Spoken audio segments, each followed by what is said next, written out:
breaking news from the overnight. TSA workers could soon get paid. Senators worked overnight to approve funding that will finally bring agents a paycheck after they've gone more than a month without one. Your reporter Anna Stansfield live at Bradley International Airport this morning to break it all down for us. Anna, good morning.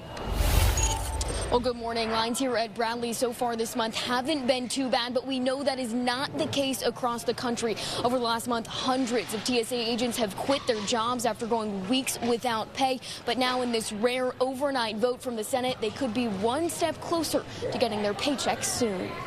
While you were sleeping, the Senate was working to bring TSA agents a paycheck. They approved a measure that would fund most of the DHS, which would cover the pay for TSA agents while leaving ICE for later. It passed hours after President Trump announced he would direct the Department of Homeland Security to start paying TSA workers. They are set to miss another paycheck today.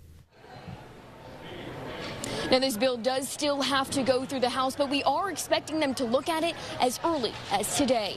I'm your reporter live from Bradley International Airport and at Stansfield Channel 3 Eyewitness News. All right, thanks, Anna. And right now, nearly 500 TSA agents have quit since the partial shutdown began, and many more are just calling out sick. DHS says more than 3,100 workers did not show up to work on Wednesday, with some airports getting hit harder than others. Airports in Atlanta, Houston, and New Orleans are seeing callouts as high as 40% this week.